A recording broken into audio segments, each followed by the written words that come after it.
And certainly I did an enormous amount of investigation and due diligence to try to determine what, if any, threat could flow from the history of Saddam Hussein being both an owner of and a seeker of weapons of mass destruction. And correct me if I'm wrong, is that you were naive in trusting President Bush? It is much easier for us to have the argument when we have a nominee who says, I always thought this was a bad idea, this was a bad strategy. Part of the argument that I'm making in this campaign is that it is important to be right on day one.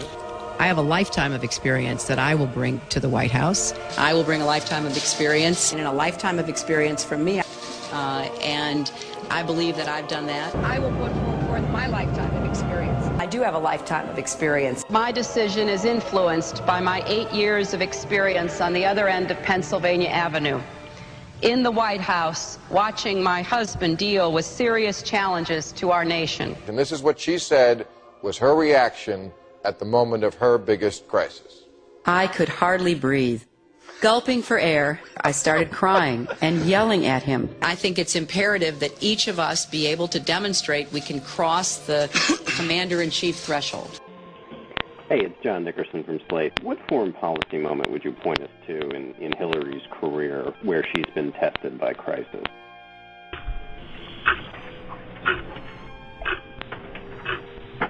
Well, you know, I think that, as she says, she has been tested, you know, throughout her life in so many matters. I think that she, again, has the experience and the strength that people see through her work on the Armed Services Committee. Falling behind in Iowa, Hillary Clinton stepped up her attack on Barack Obama today, mimicking the latest Republican attack line. And with all due respect, I don't think living in a foreign country between the ages of 6 and 10 is foreign policy experience. Her attack today almost identical to this Republican National Committee memo from yesterday, citing Obama's #1 foreign policy credential, living overseas when he was a child.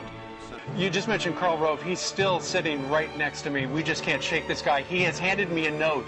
More U.S. presidents have been born in the month of October than any other month.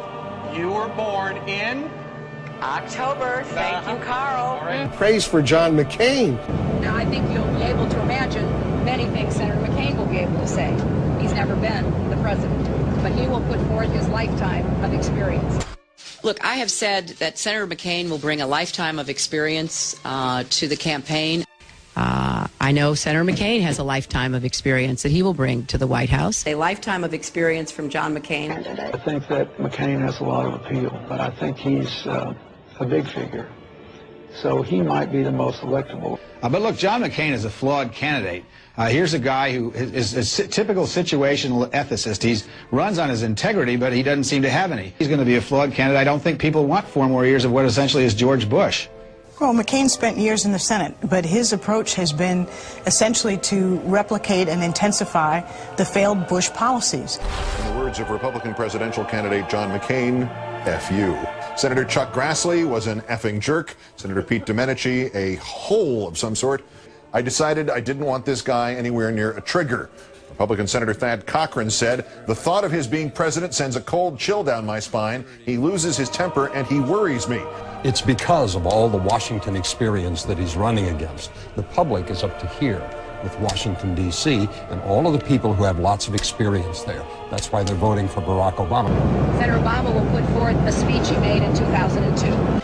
And Senator Obama has a speech he gave in 2002. You know, Senator Obama's whole campaign is about one speech he made in 2002. And Senator Obama will bring a speech that he gave in 2002. The speech in 2002, I think, certainly should be credited to Senator Obama, but it was, again, a speech. It was an action. I don't oppose war in all circumstances, and when I look out over this crowd today, I know there is no shortage of patriots or patriotism. What I do oppose is a dumb war. Let me ask you this. What was Bill Clinton's foreign policy experience in 1992 when he ran? Well, let me say this. It's a much different world than when Bill Clinton ran in 1992. We are in a post-9/11 world. Before you get off on the bullshit part of the answer. As the 2008 presidential race heats up, a new survey finds that again this year, the #1 issue among voters is bullshit. If you planned on following the presidential election in November, you might want to plug your ears. A big election spoiler is coming up.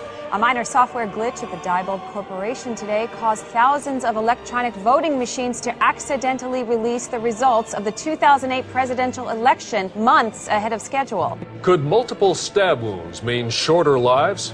A new study on primates from the National Institute of Health says it's possible.